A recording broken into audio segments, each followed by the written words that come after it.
Welcome to the Builders of Authority podcast, a show committed to helping you build authority for your brand. In the realm of business and personal branding, authority stands as a cornerstone. Authority isn't built overnight, it's built over time. So join us as we build something remarkable together. And now, here's your host, Adam McChesney.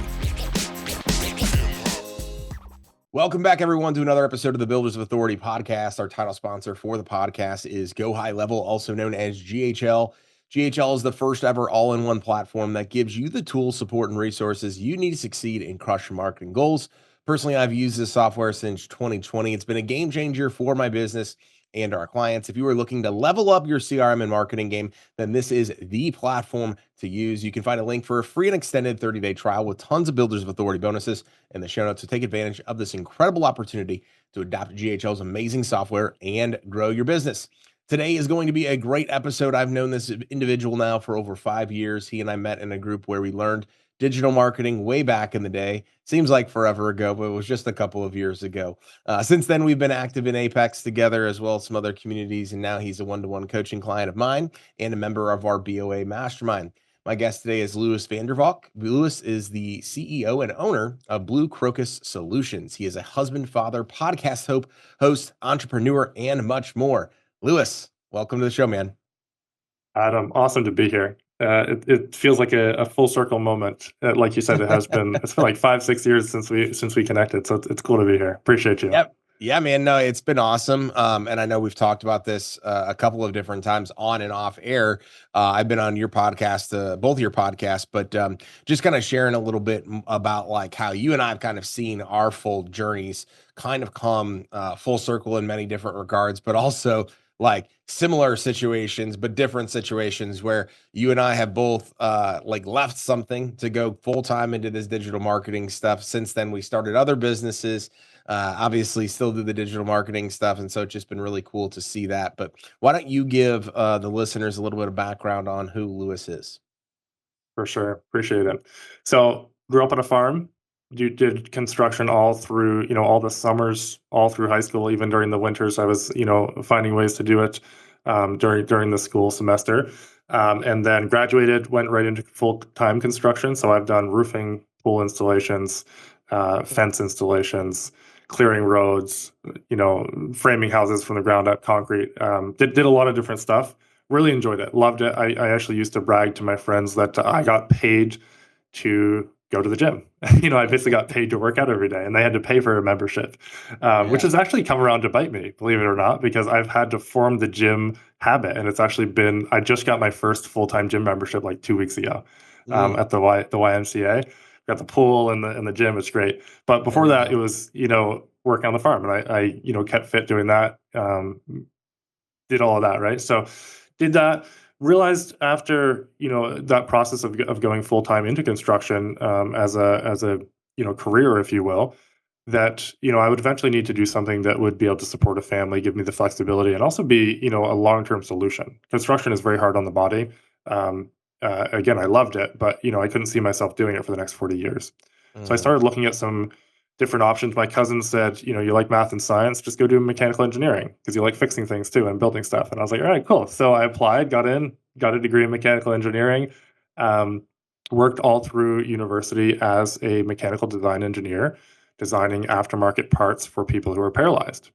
So I guess a little bit even more full circle into the not quite medical field, but people who had lost an arm or a leg or were paralyzed or whatever. So my boss actually was paralyzed. He dove into a lake, and or the founder of that company, he dove into a lake when he was like 8 and broke his neck, and he was paralyzed from the neck down for the rest of his life. So he, started this business, and he's basically manufacturing hand controls as the main product that they made for people to be able to drive a vehicle with their hands instead of their feet, right? Got to do some really cool 3D printing stuff, custom designing. Basically, you've got the hand control, you've got to hold on to it somehow. So if you have no hand, like if you're an amputee, we had to design some cups that were like custom made to fit their stump. It was really, really fun, really gratifying work. I graduated in 2019, went full-time with them. And pretty quickly, again, I was like, man, this is awesome. But at that time we had just had our first son. We knew we wanted to have four. And I said, to have the flexibility and the income to feed, four hungry giants, I'm probably going to need to, get a side hustle. So I started looking. I looked at drop shipping. I looked at, a bunch of different stuff. Realized drop shipping wasn't for me. And I said, I just couldn't see myself pushing consumerism via ads, over and over. And so I started getting served all the ads that come with, putting in those sorts of searches into the internet, and came across, the mastermind that you and I would ultimately jump into, and started building sites, ranking them, getting leads, renting them out to contractors. Ended up getting let go from so I started doing part time August 1st of 2019, in my free time basically, and then got let go from my mechanical engineering job like a month later. What happened was, as I jumped into the entrepreneurial world, I started getting exposed to all these people who have vision that's like way bigger than anything I'd ever had before, right? I started reading, I think the first book I read was Tim Ferriss's 4 Hour Work Week. I was like, this is insane. Yeah. I still haven't finished the book. But I got to the point where he's like talking about, if you know you want to do something, just go for it. Yep. Make the call. And I was like, well, I need to be making more at my engineering job. Like I've been working there for 4 or 5 years. I'm making less than my friends from university who are graduating with zero experience and going right into a job, 10, 15, 20K per year more than me. So I said, all right, I'm going to go for it. I've had this gut, need for a while. So I'm just going to go ask. So I did. I went and asked. I said, this is what, you've always said. I told my boss, I said, you've always said, if we need to negotiate anything, I'm going to come to you first. I have nothing lined up. I'm just telling you, this is what I really need to be making. I'm seeing my friends do this, and, we've got a kid now. We're going to have another one on the way soon. We're going to eventually have 4. I need to be, making an income that supports that. That was Tuesday afternoon. And on Thursday, he said, come back to me Thursday. We'll have a decision. On Thursday, I went back, and long story short, he was like, pack up your stuff. You're done tomorrow. I was like, okay. And that was so So shocking. was that so? And maybe I don't want to steal your thunder, but so like, was Yeah. that him basically saying like, "Hey, um, because you asked," or was there like some other like thing? Like, was He was that just like, we can't afford you right now. okay? Basically was the big thing. Mhm. And because you've asked, obviously you're going to be looking somewhere else. So Yeah. he was about to have a kid. He was about to have a kid, and he's like, I can't process this right now. So, Yeah. you're done. Looking back, so like at the time it was a gut punch. Everyone I tell is like, man, that's crazy. But I wonder still if I might still be there Mm, if I hadn't been like pushed out of the yeah. nest. Yeah. Because it was like equal parts relief and panic when he said it. And I was like half-heartedly trying to convince him to, hey, can I work here for like 3 more months while I find another job? Like, can I finish up some of the projects I'm working on? Is that possible? And Yeah. he's like, no. No. See ya. Um, and so I was like, all right, well, I'm not going to push this because it's probably better. Maybe at the end of the 3 months he would have been convinced to let me stay, and then I would have been stuck. So I Mm, went out, and I actually went home. I had to tell Alyssa. She had like a 3-month-old. I was like, all right, your husband has no income. We have zero income right now. And so we went through that process, and I actually was like really excited because I dove super hard into Blue Crocus for like a month. Kind of, putting out some feelers for jobs, but I was like, I think I could probably make the income that I need by doing this yeah. like really hard for a month. And I almost got there, but I did end up getting a job for about another year with an automotive startup, and then went full time in Blue Crocus in July of 2020, and then it's just been sailing riding the waves from there.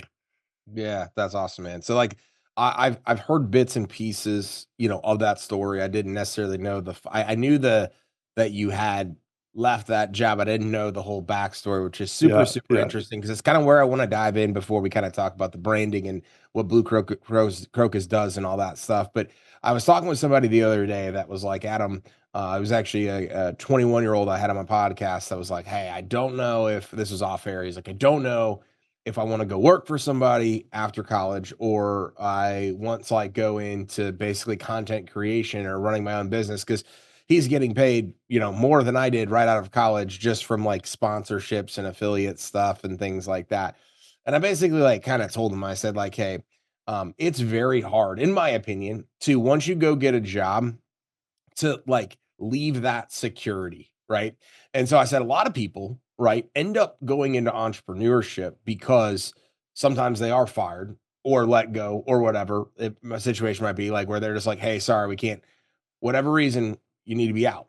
The other aspect is like they just can't go find a job, right? So like we know a lot of people that like have gone to prison and then there's like couldn't get a job, right? So like they Yeah. have some like upbringing or challenge that they face where they literally just can't go do it. And then other people just create the environment and or they leave, right? So like that was more on my situation where I was like I did that, right? And so I would be interested to kind of know, like, and you kind of hinted at it, like maybe you wouldn't be where you're at if that hadn't happened. But like, what was the evolution like? Because I'm sure obviously you're sitting there, it's like exciting, but it's also the full range of emotions. Like, what was actually kind of going through your head there? Like when he said you're done. Yeah, just like say ya. Well, it was panic and relief. Probably a little bit more panic than relief, but there was Okay. definitely that relief. And I remember that distinctly. Like if I zoom back out, that moment just slowed down for me. I was like, he didn't just say that. Like, Yeah. that's crazy, right? But then at the same time, I was like, okay, this is kind of what I wanted anyway. I've been starting this other business, and like my Yeah. heart's definitely over there. Um, and so, from there, going back and telling Alyssa, kind of creating your game plan, letting her know, okay, I kind of on the 20-minute drive back home, I kind of had the plan, figured Yeah. out. Of The course. emotions were still there, and it was like, crap, this is happening. But at the same time, I was like, okay, I think I can figure it out. I do really well with my back against the wall.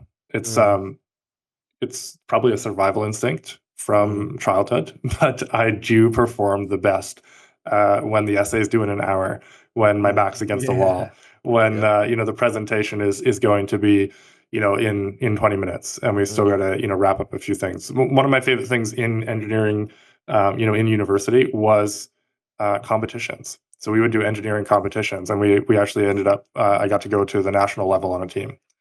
wow. And it was like I felt the most alive in that like 8 hours where you're given a problem and you have to present a solution and like some sort of a model at the end of the day. It's Yeah. just so fun to me.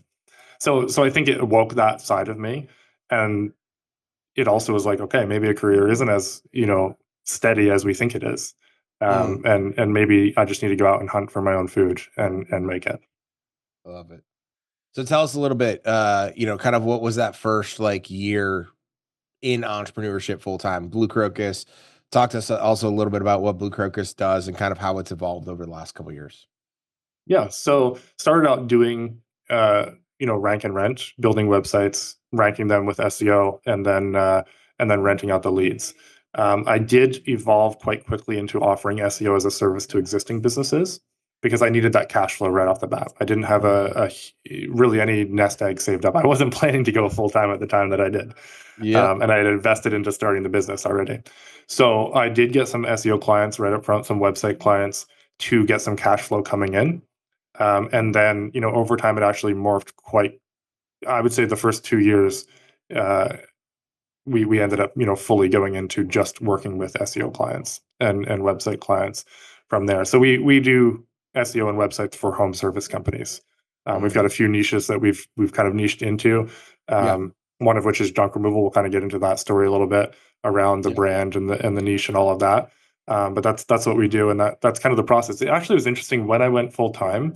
My productivity and income actually dropped a bit for the first Mm, couple months because now I mm, had all this time, and I was like, okay, I've been working, going to work at 5:30, coming home and then working till 11 or so at night, and it's like the time that I had was so focused. Then when I was like, oh, I've got a full day, this is awesome. I can go do all these creative things, and then like the activities that have been making me money just stopped happening, and it was yeah. quite a wake up call actually. Man, the first month, I tell people this all the time. Like, so before I found Apex like late in August 2020. And at that point, I had just surpassed the first month of doing this full time. And I sold $0 in that month.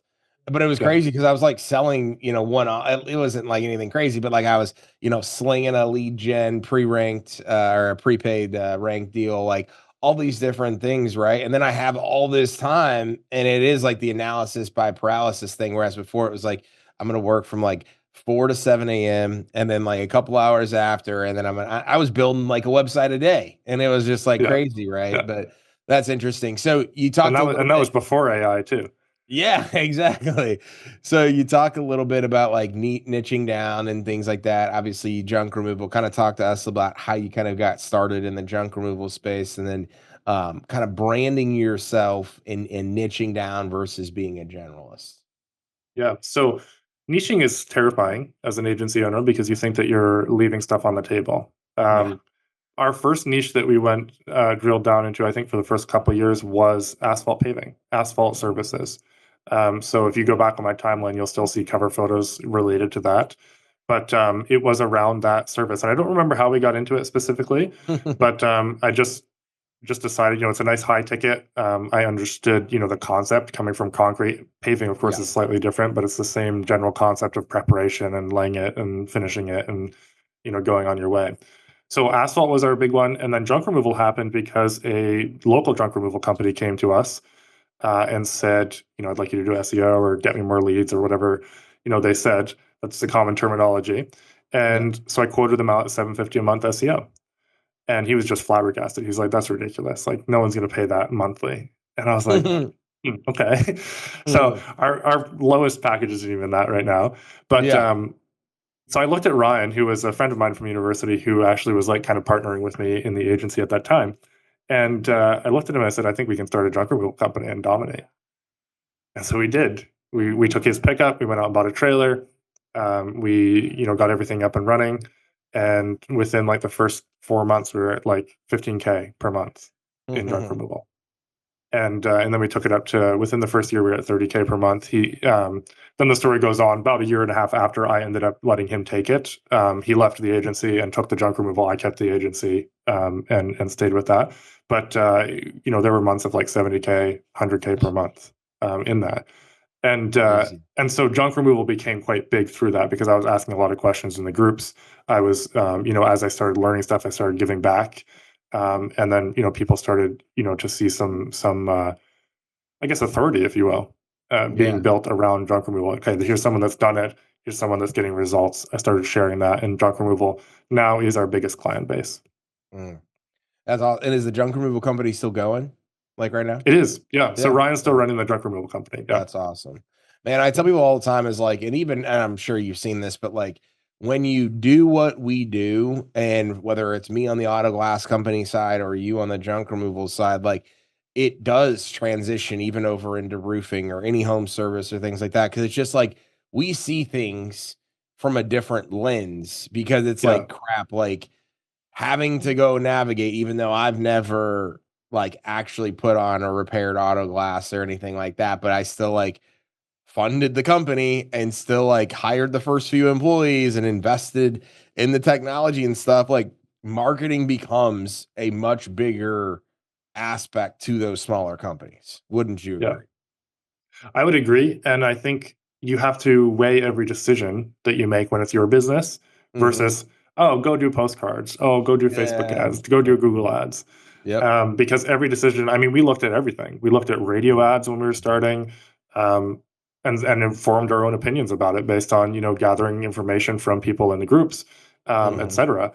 And to your point, I think I went out on one or two jobs over the course of that because I was being a dad and an agency owner. Alyssa was cranking out babies, so I had to support her on that side. She was either Yeah. pregnant or have a newborn throughout the first Yeah. 5 years of starting the business, right? And so I made it very clear that was going to be my role was the marketer side of Yeah. the junk removal. But you look at everything completely differently when you're having to do it yourself. And I think this relates like we're creating some assets for marketing for Mhm. the junk removal groups right now. And Yeah. I look at it and I think this actually just clicked with me right now as we're talking. The reason I keep kicking it back to our team is like we can't be putting out fluff in our lead Mm. magnets. It has to be something that a business owner is actually going to take value from. Yeah. Because I've always known that as a concept, but Hormozy put it this way: he's like, nothing is ever free. People are taking their time to consume your product, so even if they didn't pay for it, they're still taking their time. But I think it Yep. takes it another level when we're just kind of chatting about it here right now. It's like if you started your business, you know that every piece of information you get is either a useless piece of fluff or it's something you can actually grab onto and implement. And those are the ones that people remember you for. Yeah, absolutely. So then how would you say, like, obviously, like, I think the biggest aspect is like starting that company helps build authority, but you mentioned in the junk removal space. You mentioned like, and I've seen it for years now of you being super active in the groups, you hopping on just calls with people like the whole gamut, creating a ton of YouTube content. What would Yeah. you say from like your point of view is some levers you've pulled that have helped you build that authority in the space? I would say podcasting is the number one. So I started the podcast. I had a previous podcast called the Blue Crocus Experience, and it was a networking tool. I didn't really know it as much at the time, but I used it. I would throw it in the groups and say, "Hey, who wants to come on the podcast?" And 1 out of 10 people typically would become a client. And then the authority being built, like 1 out of 10 guests would. And then Yeah. the authority being built from that, people became familiar with what we were doing, who I was, got to listen to my personality come through, and would eventually reach out. And Mhm. so podcasting is actually something that I kind of fell off a bit last year, actually. And then I've gone and started 3 new podcasts this year. So for different tools, and Addictive. becoming more like focused on what each one's doing. One's a hour-long format, one's a 10-minute format, and then there's another one that I'm starting that's kind of like a daily digital vlog. But having your face out there for people to get to know, like, and trust you is Mhm. is probably the biggest lever that I pulled as far as activity. The other Yep. one would have been, I always go back to this, The Go Giver by Bob Berg. Like, Yep. completely changed my agency and my life, really. Mhm. Because I was 2020, I was pretty commission breath when I jumped on calls with people. And Mhm. now, like, the concept that he lays out in there is like, how can you provide value, enough value that, not expecting anything in return? And it's crazy what happens when you do that. Some of our best clients are Absolutely. people that I gave, audits to, that I would help over Messenger, for a couple of years. And then they're like, all right, cool. We've been through a few agencies. Now it's time to give you a shot. Now we're ready to go. Yeah, I always Yeah. find it where it's so funny. Like somebody the other day was like, Adam, your free information on YouTube and inside of your free Facebook group is more valuable than what I've been paying this agency. And I'm like, thank you. But then like, why don't you sign up as a client? Like, come on, Yeah. Yeah. like and all those different things. So how would you say, like, right? So like you've been talking about like getting started, with some of those things to where you're at right now. What advice do you have to somebody that's like, hey, I'm struggling to create content. I don't necessarily know if I want to do it. Like, is it worth it, Lewis? Yes, it's worth it. It is absolutely worth it. I think I'll probably steal a line that I've heard from you or from Brad. But we all, Hormozy even said this, like, we all have 100 bad videos in us, and you have to Mhm. get them out. I was terrified when I was jumping on the first few podcasts. I would Yep. be sweating like crazy. I would be stumbling over my words. Um, I've learned a lot about speaking, or I've just, honed that muscle, I guess, from jumping on podcasts, and it's just reps after reps. But creating content is so valuable, and I think we all want that instant return. Yeah. But the crazy thing is when content pieces that you made 3 years ago are still producing Mm. leads. Like, there's a video I made. It was like a 30-minute video that I made breaking down how we started Integrity and grew it to 15K per month. I need to redo it because there's some more stuff that we've done since then. But that still brings in leads on YouTube, and there's so much value for people in seeing it, but then obviously for us as an agency, because they're just getting going, they see it, they get to a point where it makes sense to invest with us, and then they reach out, and then either Yeah. they become a client then, or we nurture them until they are. But is it worth creating content? Yes, it absolutely is. And try and create something that's evergreen. Content on social media is amazing, Yeah. but YouTube and blogs is something that, when we've doubled down on that, it's produced really, really cool results. Well, I think like what you said there, right, is massive because so many people do want that instant gratification. And I always tell people is you need to have both levers going. You need to have activities that can create, right? When you talk about like some of the social media stuff, like you want to have something that can create that instant return on investment. It may not Yeah, always do it, but you also want to have that long game because you mentioned like you have that video out there, right? You're going to go redo the video, but like if in addition to that one video, you didn't have a ton of other videos that were going out as of recent, people would be like, "Oh, I bet Lewis doesn't even do this anymore." Or like they would have yeah, to go dig to go find you, and then like that's not cool either. So it is about like what can we be doing to hit the low-hanging fruit, right? I'm not saying yeah. only play the long game, but if you're only playing the long game or only playing the short game, you are going to be massively disappointed, either short term or long term or both. Yeah, yeah. The long-term one's the hardest one. Short-term, again, I'm very much an action taker, especially when my back's against the wall. So that's never been too much of a problem for me. Yeah. But the long-term stuff is much harder to wrap my mind around. Absolutely. Creating assets out there, not necessarily, I mean, my mind gets it, but like actual habit, there's often friction to actually implementing it that just takes, all right, cool, I'm going to do this because it might help one person. That's typically what I have to tell myself. Absolutely. That's awesome. So what are you kind of heading into the rest of 2025? What are some things you're excited about, whether it's the business side of things, whether it's the content, like all that stuff? To kind of fill us in on that as we kind of finish up the episode here today. Yeah, I think it's, I just launched this last night actually, and I think it's probably what I'm most excited about and scared about. I'm doing a daily digital drop, and I'm going to go live on YouTube every day with some nugget. It'll probably be about 5 minutes. Yeah. But it'll kind of be that public accountability. I thought of doing a building in public process, but I think this fits better with my time and consistency ability to just have a 5-minute thing where I go on and I talk, and then we'll create assets off the back of those. So lead magnets and whatnot that will be collated in a Notion doc that people can download, and then they can get access to all of the stuff that I've done over the course of the year. So I'm excited about that because it's challenging, a little bit scary, and it hits the checkbox of providing value for people consistently. Yeah, that's awesome, man.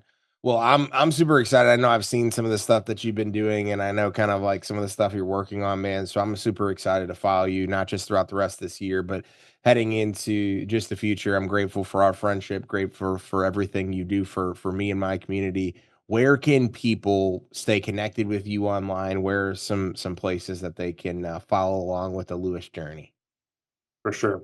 I'll just say before I get into the how to find Lewis, it's been really cool watching your journey. You've been someone I've looked up to all through the agency space.